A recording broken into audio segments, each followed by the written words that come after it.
From the tiniest ants to the mightiest galaxies, why do things work the way they do? If we imagine the universe as a giant puzzle, we already found some important pieces: electromagnetism, gravity, tiny particles, and so on. But even with all this, we can't get the full picture. We still can't figure out how everything works. What we're trying to find is the theory of everything. This is the mysterious theory that should be able to fit everything in our world together. For years, brilliant minds like Isaac Newton, Albert Einstein, Niels Bohr, and many others tried to derive this theory. But as you can imagine, it's not a simple task. Albert Einstein was one of the first to get very close to the answer. He spent his entire life watching and analyzing the world. As a result, he came up with his most famous equation: E equals mc squared. This equation tells us how energy and mass are connected. Energy can turn into matter and vice versa.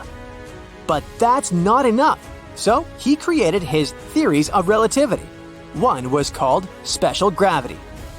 It says nothing can go faster than light, and time can stretch or shrink depending on how fast you're moving. Then, he combined it with general relativity, which introduced gravity into the equation. He thought of gravity as the universe's way of bending space and time. Just like a fabric stretches when you place a heavy ball on it, space-time stretches when we place things like planets in it. This effect is what we call gravity. Einstein also wanted to connect gravity with the other forces, like electricity and magnetism. That way, everything could be together in harmony, and there were scientists who decided to help him with that. Their names were Theodore Kaluza and Oscar Klein. In the 1920s, they decided that it would be cool to add extra dimensions to our universe. Electromagnetism explained how electricity and magnetism work together. And now, Einstein, Kaluza, and Klein wanted to add relativity to it, like mixing several flavors of ice cream to create a super delicious universe sundae. To make this wild idea work, Kaluza and Klein had to add a whole new dimension to our world. We usually think of our world as having 3 dimensions, like length, width, and height, plus time. But these scientists created the 5th dimension, although it's all tiny and hidden, so you couldn't spot it in your everyday life. All this gave us a more or less full picture of the world. Many even thought that Einstein did it, found the theory of everything. But if only things were that simple. Unfortunately, even though Einstein was a genius, he couldn't unite everything. You know what screwed things up for him? Quantum mechanics. Quantum world turned out to be insane. When we looked at the particles, we learned that they could do magical tricks.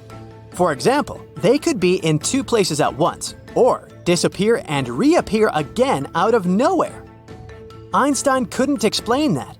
He wanted things to be logical and predictable, like knowing exactly where a particle is and how fast it's going. But quantum mechanics showed that our world is much more complicated, weird, and random than what we thought. But even though Einstein didn't explain absolutely everything, his legacy still lives on. Today's scientists are picking up where he left off. So how close have we gotten to the theory of everything since then? Well, quantum mechanics tried to nominate its candidate, string theory. This hero emerged in the 1980s. Quantum physics pals had a wild idea. What if the tiniest bits of everything in our world weren't particles, but super tiny strings? Yeah, like guitar strings. Almost. They look like little dots to us, which is why we see them as tiny particles.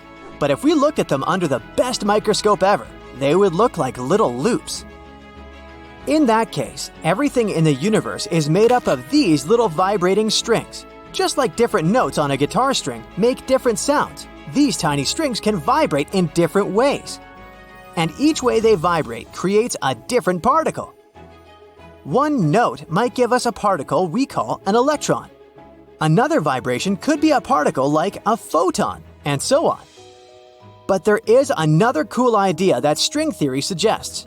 It suggests that our universe has more than just the usual 3 dimensions we can see, like up, down, left, right, and forward and backwards. What if there are extra hidden dimensions that these strings can wiggle in? And theorists say that they might be up to 10 or even 11 of these dimensions. At first, everyone thought that this was it. This could be the theory of everything. But, just like in the movies, when everyone thinks that they've defeated the villain, more problems pop up. String theory didn't fit the universe's rules discovered by Einstein. This is the last piece of the puzzle they've been trying to find for many years. If string theory supporters figure out how to connect their ideas with Einstein's theories of relativity, they'll finally be able to explain all the things ever. And they made some attempts. String theory began to divide into many branches. For example, it gave rise to the multiverse theory. Alright, we know that all the tiny strings can vibrate and wrap in different ways. There are many ways for each string to vibrate. The combination of their vibrations give many possible results. And there are trillions upon trillions of these strings. And just like one musical note can help to create different harmonics and songs, strings can create different versions of the universe. Each version might represent a universe with its own set of physical laws and properties. You probably heard about the parallel worlds. Well, it's a real scientific concept. The multiverse theory says that our world isn't the only one. There's an infinite number of universes and their number is constantly growing. Let's say you're baking cookies. In one universe, you make chocolate chip cookies. In another universe, you make oatmeal raisin cookies. And yet, in another universe, you make them with peanut butter. Even for such a small decision, there are a lot of parallel worlds. Something like this is very hard to even imagine. And these are only those universes that are similar to ours, where identical copies of us live. Some universes might be completely different. They might have different constants of nature, like the strength of gravity or the speed of light. They might have things that we can't even think about. Of course, this is just another theory. There's still a big debate about it in the world. It's a fascinating idea, but there's no way for us to test it with our current technologies. These universes, even if they exist, are way beyond our reach. One of them is called M-theory. It was proposed in the 90s by an awesome scientist, Edward Witten. M-theory is like a super advanced version of string theory. Just like in regular string theory, it suggests that everything in the universe is made up of tiny vibrating strings. But M-theory says that these strings aren't the only things out there. There are also things called branes, short for membranes. Imagine these branes like sheets or surfaces that exist in higher dimensions. We can't see them, but they can interact with the strings in interesting ways. M-theory was basically juggling other theories, trying to solve the problem in everything. It tried to unite every version of string theory into one big idea, and also combine all this with Einstein's ideas somehow. It also high-fived Stephen Hawking's ideas about black holes along the way. But even with M-theory, we're not at the finish line. No matter how hard we try, we still can't explain absolutely everything. The biggest problem is trying to unite relativity with quantum mechanics. So far, no one could do this. These were our attempts to come up with a theory of everything so far. Will we be able to derive it one day? Who knows? There are many tricky pieces still missing, but we keep learning and creating new tools to explore our world. And maybe one day, we'll finally find out the answer. There are a lot of unanswered questions in physics. How did universal energy and matter appear? Where did gravity come from? And much more. We've been trying for years to get answers to these questions. And one of the people who tried to do this was Paramahamsa Tiwari, the author of the so-called space vortex theory. What is this theory, and what does it say about the hidden laws of our universe? Let's figure it out. Paramahamsa Tiwari was the former executive director of the Nuclear Power Corporation, India. He took the space vortex theory, or SVT for short, first proposed by René Descartes and finalized it. He was always inspired by physics and its greats, even since his days as an electrical engineering student. After rigorous studies of the laws of physics, he discovered new equations defining matter and the mass and charge of the electron. After that, he came up with the SVT, This theory tried to explain the unexplained phenomena in physics, including the creation of the electron and gravitational, electrostatic, and electromagnetic energy fields, as well as other things. It also described the 6 hidden laws of the universe that underlie our entire world. But first of all, let's talk about the theory itself. Space vortex theory suggests that the universe is made up of vortices, or swirling patterns of energy. And according to SVT, these vortices are the fundamental building blocks of the universe. They're the driving force behind the laws of physics and the fundamental principles of our world. Basically, everything in the universe is connected and interconnected through these vortices. This theory isn't very based on any real observations, but rather on mathematical models and computational modeling. For example, some computational models showed how these vortices work in hydrodynamics and plasma physics. They showed that vortices in such systems can have a central point of attraction and can be interconnected. Other models were used to study how the energies inside the vortices move and how they can create different frequencies and vibrations. But some experts have criticized SVT for using only models and simulations. The biggest criticism is that this theory can't actually be tested. It relies on mathematics and not on some experimental data. That's why it's not accepted as a mainstream scientific theory. But it's still quite interesting and provides a unique perspective on the universe and our understanding of the laws of physics. For example, according to SVT, the universe has some underlying hidden rules that cause the creation of fundamental matter, their assembly, and movement. What are these laws and what do they say? Well, let's take a look at them. Law 1. The universe has only one primordial entity, space, i.e. absolute vacuum, that structures matter. This law states that space is the fundamental building block of the universe and that it's responsible for structuring matter. It suggests that space is the fundamental entity that creates and maintains the structure of matter, and that all matter in the universe is made up of the same fundamental particles, like electrons and positrons. Let's try to put it in simple words. Imagine that the universe is like a big Lego set.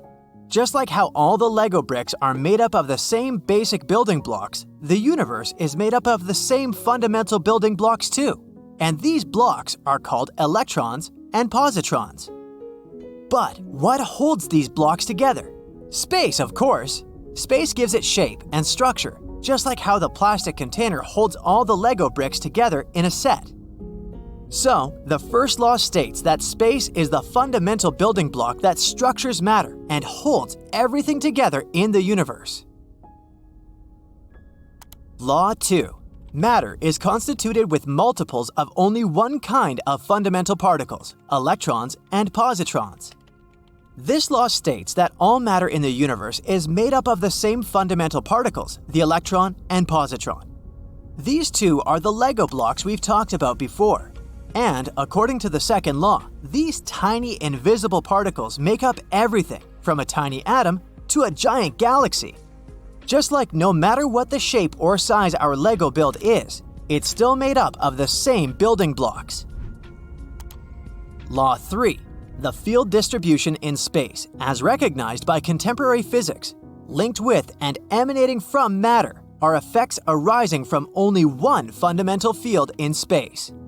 This law states that the fields recognized by contemporary physics, such as the electromagnetic and gravitational fields, are effects arising from a single fundamental field in space. It suggests that this fundamental field is responsible for creating everything that we observe in the universe.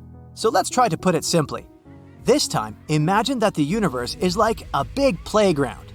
All the different fields we observe, such as the gravitational and electromagnetic fields, are like different games we play in there. But no matter what we play, we're still in one fundamental space. This is the playground itself. It's the base that holds everything together.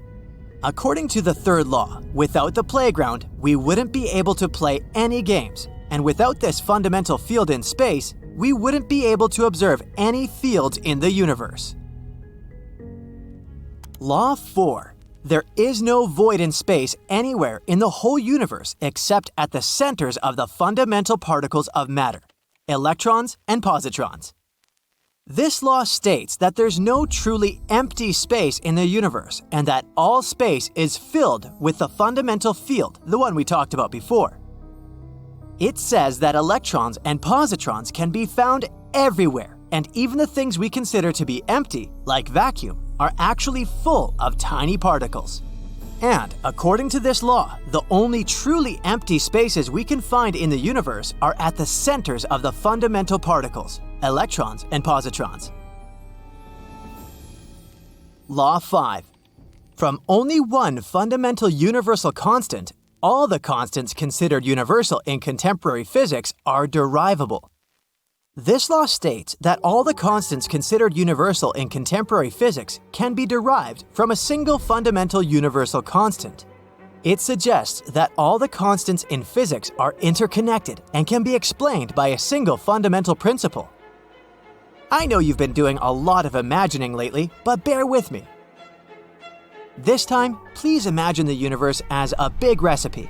All the constants in physics, such as the speed of light, the gravitational constant, and the Planck constant, are like the ingredients. They're very different and there are tons of them.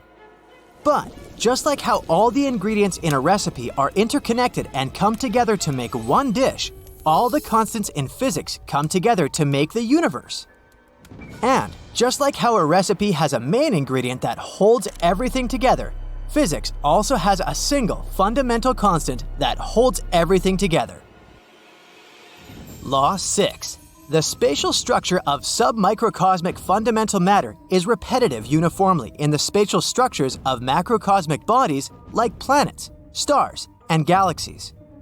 This law states that the structure of the fundamental particles that make up matter is repetitive and uniform across all scales, from subatomic particles to macrocosmic bodies like planets, stars, and galaxies. It suggests that the same fundamental principles govern the structure of matter at all scales. Let's go back to the analogy with the recipes and cooking. Using different ingredients and combining them in different ways, the chef can create new dishes. These will all be different dishes and they can be very simple or very complex. But when creating them, the chef still applies the same basic rules and knowledge they have, right? And just like that, the universe also creates different structures, from atoms to planets, stars, and galaxies. But it still uses the same fundamental principles to create all these things. So, this law suggests that the structure of the fundamental particles that make up matter is repetitive and uniform across all scales. These are the 6 fundamental laws of the universe according to the SVT, and even though it's not accepted by mainstream science, it's still a pretty interesting concept. Have you ever heard about the Big Bang? I bet you have. So the history of the universe and its evolution is widely known as the Big Bang model.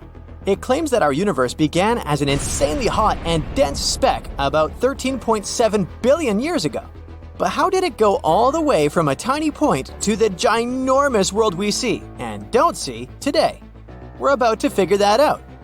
Despite its name, the Big Bang wasn't a powerful space explosion. It was the appearance of space everywhere in the universe at once.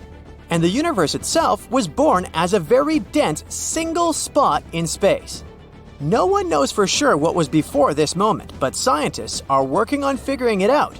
Their main assistant is the cosmic microwave background, which still contains the afterglow of the radiation and light left after the Big Bang. Eventually, it may help scientists piece together some clues about the early universe. Just like any kid, when the universe was very young, about 1/100th of a billionth of a trillionth of a trillionth of a second, it experienced an unbelievable growth spurt. Known as inflation, this burst allowed the universe to double in size at least 90 times. As the universe was expanding, it was also getting cooler and less dense. After the insane growth burst, it kept growing, but at a much slower rate. Very soon, the universe cooled down enough for matter to start forming. Everything happened so fast at that time. Light chemical elements appeared within the first 3 minutes after the formation of the universe. protons and neutrons began to collide, producing deuterium, an isotope of hydrogen. A lot of this deuterium combined and created helium. Then, the process is slowed down significantly, but still for the first 380,000 years after the Big Bang, the intense heat from the creation of the universe made it too hot even for light to shine. The conditions in this early universe were hellish. Atoms collided with such force that they broke into an opaque plasma of electrons, protons, and neutrons. This dense veil scattered light like fog.